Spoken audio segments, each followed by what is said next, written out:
Kan dua hal. Yang pertama terkait dengan masalah pengungkapan kasus narkoba, dan yang kedua nanti terkait dengan masalah judi online. Yang pertama terkait dengan masalah pengungkapan narkoba. Jadi sudah berkali-kali saya sampaikan kepada seluruh jajaran bahwa tidak ada yang bermain-main dengan masalah narkoba. Yang namanya narkoba harus betul-betul dilakukan pemberantasan. Dan saya sudah sampaikan bahwa siapapun yang terlibat, tidak peduli pangkatnya apa, jabatannya apa, pasti kita tidak gas.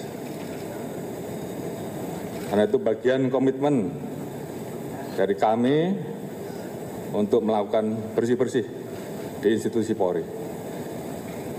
Dan ini sudah sering saya sampaikan di setiap arahan-arahan saya.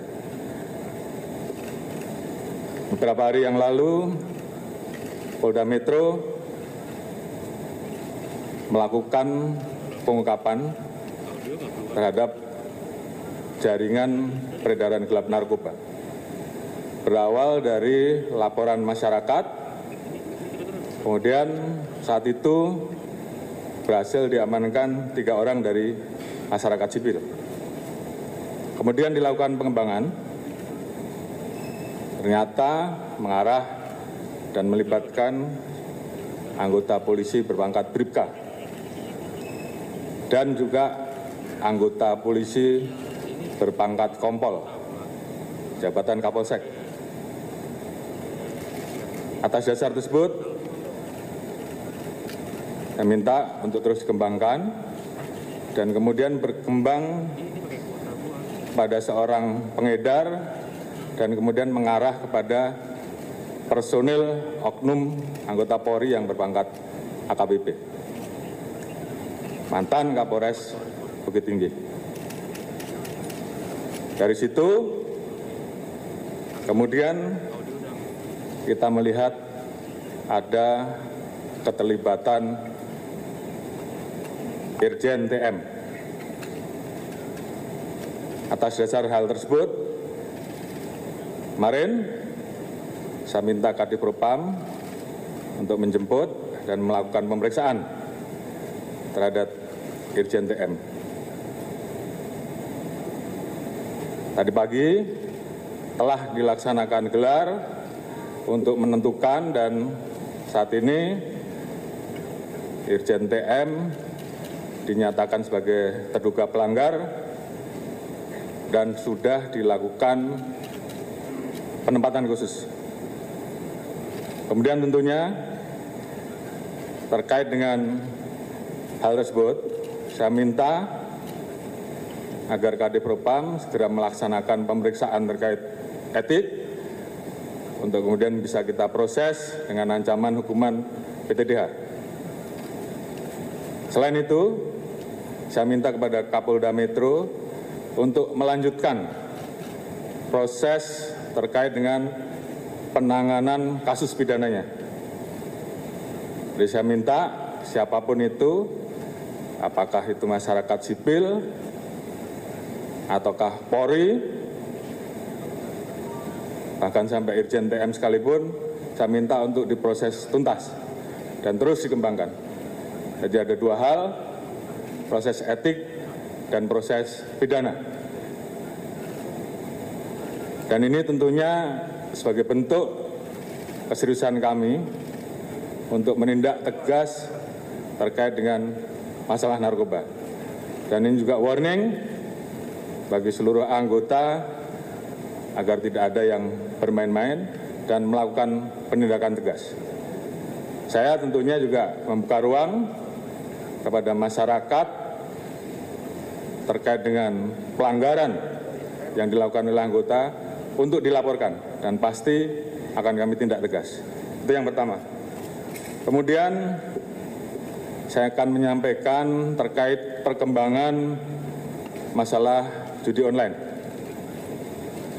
Beberapa waktu yang lalu sudah saya sampaikan bahwa kami telah mengirim beberapa personil kami untuk berangkat ke beberapa negara terkait pengejaran terhadap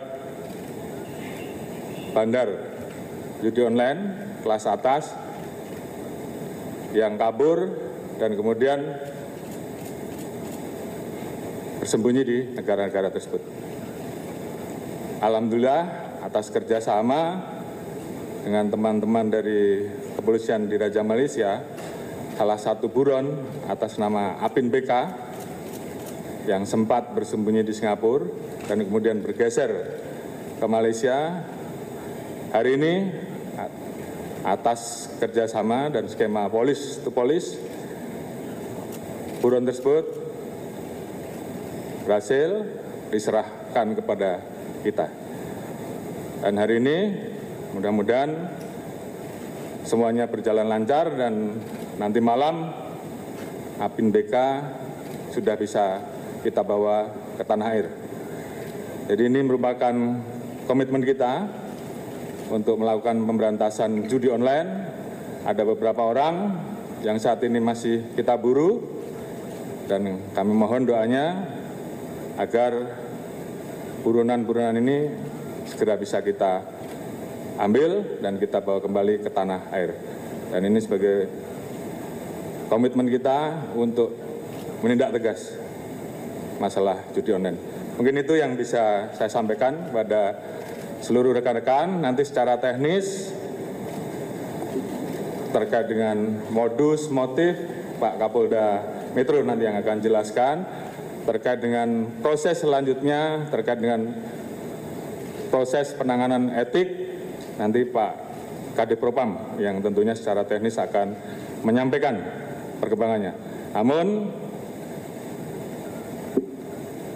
sekali lagi saya sampaikan bahwa ini adalah komitmen Polri untuk melakukan bersih-bersih. Kita ingin agar institusi Polri ke depan menjadi semakin baik. Saya sayang dengan 400.000 orang anggota kita yang telah bekerja keras,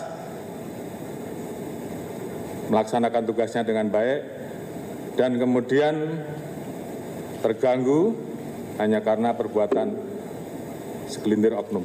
Jadi terhadap hal yang seperti itu, saya tidak ragu-ragu untuk memproses dan menindak tegas. Mungkin itu yang bisa saya sampaikan. Terima kasih. Wassalamualaikum warahmatullahi wabarakatuh. Cukup ya?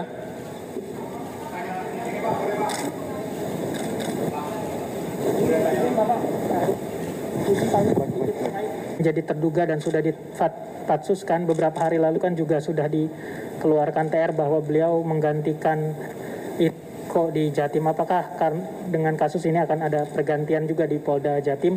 Yang kedua, kalau berkenan terkait dengan peran masing-masing anggota kepolisian ini dalam kasus yang ditangani oleh Polda Metro ini apa saja, Bapak? Terima kasih, Bapak. Baik, terima kasih. Terkait dengan posisi Irjen Pol PM yang kemarin baru saja kita keluarkan TR untuk mengisi Polda Jatim, hari ini saya akan keluarkan TR pembatalan dan kita ganti dengan pejabat yang baru. Kemudian terkait dengan peran masing-masing, tentunya nanti Pak Kapolda Metro yang akan jelaskan. Namun itu adalah bentuk komitmen kami, langkah tegas kami dalam melakukan tindakan terhadap anggota-anggota yang melanggar. Oke, terima kasih ya.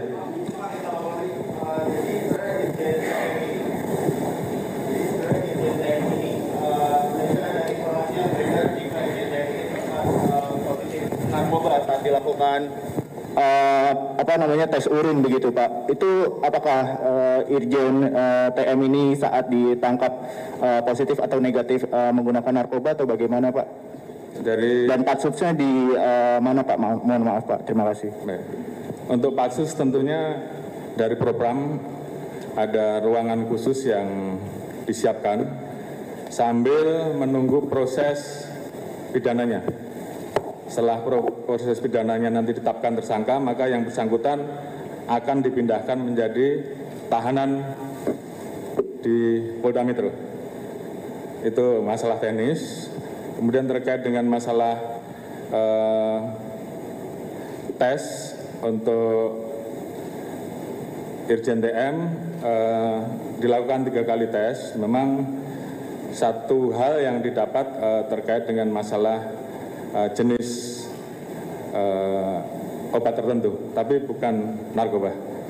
Mungkin ada kaitannya dengan apa yang dikonsumsi, nanti akan didalami oleh tim dari dokter apa saja yang dikonsumsi. Kira-kira seperti itu.